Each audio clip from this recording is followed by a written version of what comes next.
Hi everyone, I wanted to jump on here today and have a chat to you about something that's been on my mind, and I wrote about it in this week's The Curious Project, chapter 8, that went to your mailboxes if you've subscribed at 3 p.m. on Tuesday. So in the chapter, there's one area that I was just wanting to talk further into.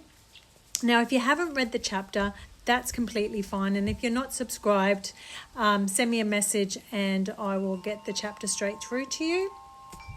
But the chapter is talking about beliefs and how they were formed and how they can show up in your life and we don't even realize that they're there. We just think it's who we are.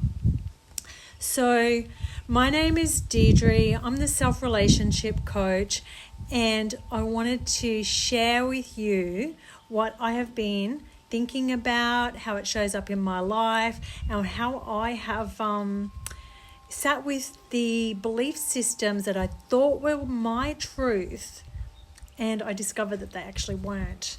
So I believe that we are born as pure, beautiful, loving light. Like imagine that when this baby is born, when we are born as these beautiful little babies, we are just pure love and light, like love being a beautiful high frequency, a lovely energy, and we just radiate this loving, beautiful light out from us, like we just beam it.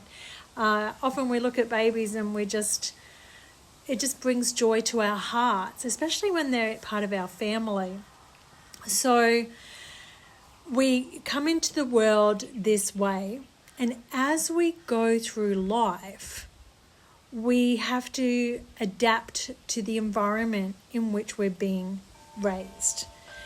It's no one's fault, but it's just how it is, right? It's generational pain getting passed on and generational beliefs and the way that we view the world, and we pass this on to our children through no one's fault. Yet it still impacts us, and it's having the ability to sit with it. So I had this a visualization where we have this beautiful little baby, and from such a young age they start forming beliefs about themselves. They start learning to understand how their environment works and how they need to adjust their little selves to fit in. So we all have needs. We need to be loved. We need to be safe. We need to be fed. And to make sure we have these needs met, we will adapt to get those needs met. So we might become really, really smart, and because we get a lot of praise and we get a lot of attention, we could become a rebel and cause lots of yelling and screaming and crying, so we get the love and attention. We don't care as babies how this attention comes, as long as our needs are being met. So sometimes we can be sick, so we get lots of attention through illness. And the carer, you might have a young child who's very, very cuddly and caring, and they know that you love that, so they do it more and more. So as babies, we are adjusting ourselves, and as little toddlers, and as we go through the world, we're adjusting to the environment in which we're being raised. And we're looking at our parents and our caregivers, and we're looking at them as like gods. They're up on these pedestals, and they can't get anything wrong. We see our parents as being so smart, so clever. They know everything. So when they get angry and they get upset, they lose their temper, all of this stuff, or they are disappointed in us, we make conclusions that it must be something we've done. It must be our fault. We mustn't be good enough. We mustn't be worthy enough. There mustn't be enough. there's not enough money, there's not enough love, there's something wrong with me, I'm not important, all of these beliefs. And they're like bricks. If you can imagine these beliefs like bricks that we put up around ourselves, like a wall. We start getting these bricks and we start putting them around ourselves so that we can fit into the environment that we're being raised in. Now, it's not necessarily true that our parents think that we're not good enough or that we aren't important enough. As a child, you do not have the ability to go, oh, mum's really busy because she's juggling a full-time job, has dinner to cook and the washing to do and it's not that she doesn't love me or she doesn't care for me, she just is very short on time. She is irritable because she's tired and worn out and stressed and all of that stuff. But as a small child, you make the decision that it must be your fault. So we build these bricks all around us to say, I'm not worthy enough, I'm not good enough. And as you look at each brick, you can see writing on it that has all these beliefs that you've formed about yourself, that you may have heard people say about you, to you, through you, and over you. She's just such a clever girl. So you believe that you have to be a clever girl to get love. All of these things. Now, beliefs don't necessarily have to be negative. They can be positive. You just have beliefs that say things about you. And if they're great beliefs, great. You don't want to lose them. But if they're beliefs that are keeping you stuck, then it might be time to let them go. So I suppose we have to ask ourselves, when they're beliefs that are no longer serving us, we have to sit and look with them and say, are they true? So I had a belief for very many years. I was married, I had 3 beautiful little boys, and I was desperately unhappy still. I was so lonely. And honestly, my husband at the time could do nothing right. Everything was his fault. I, in fact, was perfect. I was a victim to the way he behaved, to the way he acted, to the way he treated us. And I had no blame in this, according to my young self at the time. I was 30 years old. I was desperately unhappy, and I thought it was all his fault. So we separated, and I lived in a home with my 3 sons, but I couldn't sit in the lounge room with the children. I was really feeling really broken.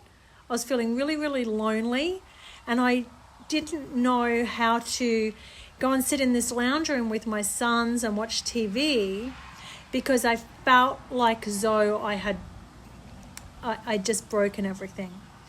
Because what had actually happened, and I was sitting in this sitting room, is I was still feeling really, really lonely. I was still feeling like all the feelings I felt when I was living with my husband and my family, I still had all those familiar feelings. But there was one problem.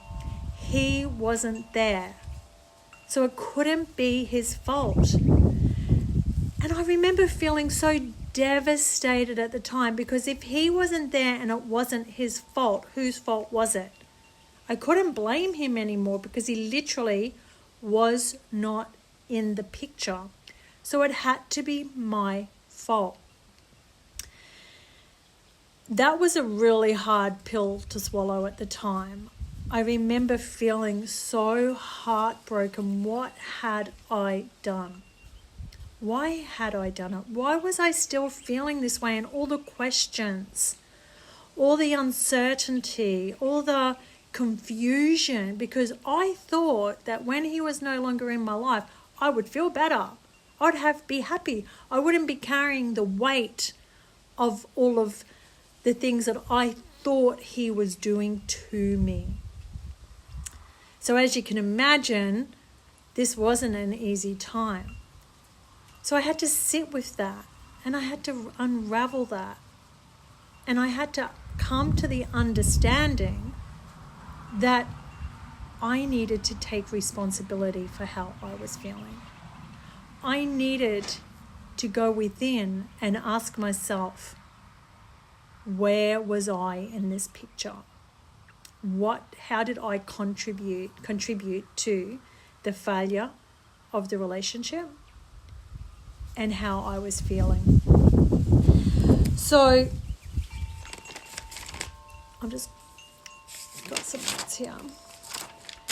So I had built this brick wall around myself that said that I was a victim, that it wasn't, that everything was his fault and not my fault, that I wasn't important enough, that I wasn't valued, that I wasn't enough. So it didn't matter what he did, my belief system would reject it. It said that he couldn't fill those needs because I didn't believe that I deserved it in the first place.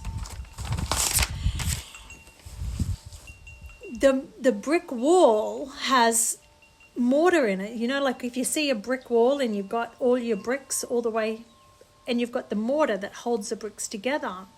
And in some parts of that wall, the mortar is so thick that there's no light shining through. So our light's still bright inside of us, and it's still trying to shine through the cracks of these walls we've built around ourselves. And that the light's trying to shine through, but we actually don't realize that we've encased ourselves in these walls. It's just darkness, but not darkness that you can't see, but darkness that you cannot understand, that you have these beliefs over yourself that are not true, that the light inside of you, the love of you, the truth of you is hiding. And these light trendles come through, so you start to see the truth. You can see the truth out there in amongst the weeds of this wall. And when you ask yourself questions, why do I feel this way? Why is this happening to me? How can this feeling still be here when he's no longer in the picture? So I thought that it was all his fault. And I was quickly coming to the realization that it was my fault too. That I wasn't perfect. Because when we're sitting in a very heavy victim mindset, like I was all the way back then, I actually thought I was perfect. I couldn't see the walls I'd built around myself. I couldn't see that I had these beliefs that were saying I was not important enough, that I was not lovable, that I didn't deserve to have success, that I didn't deserve all the things, all the wonderfulness that I could have had. So I had to push these things away because I couldn't accept them as a truth, because I'd built this wall to say that it wasn't true.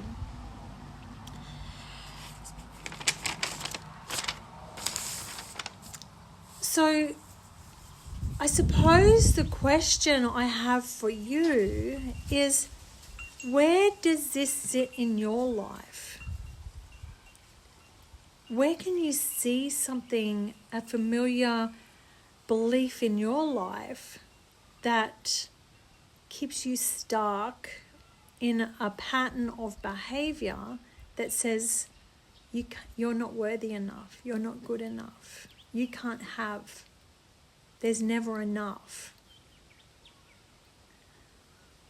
Now, it's not about giving yourself a hard time. It's just like turning the dimmer switch. You know when you're in a lounge room or in a room and they have a dimmer switch, and you can turn the dimmer switch right down so it's quite dark, it's dull. And you can turn that dimmer switch up so it gets brighter and brighter. So if you imagine that your light on the inside has been turned right down and you have all these beliefs around you, this brick wall of beliefs saying, all of this stuff that's not really true, but you can't see that it's not true yet. But as you ask questions, you can just turn that dimmer switch a little bit so some of the light can come through this wall, come through the mortar, and ask yourself, is it true? Is what I believe about myself true? Is what I believe about what's happening outside of me true? And just sit with that. You can sit with that over the weekend. Feel into it. Where did this belief come from? Is it something that was handed to me from a belief system that goes through the family? Was it something that I came up with at a very young age because I didn't know better? Anyway, I'll leave it at that. Just sit with it, share in the comments, reach out if you'd like to reach out to discuss further. I'd love to support you. And my next chapter goes out, chapter 9 goes out on the Tuesday, the 18th of August at 3 p.m. And we'll be taking the next step into this conversation. And I'm looking forward to talking to you further about that. Bye for now.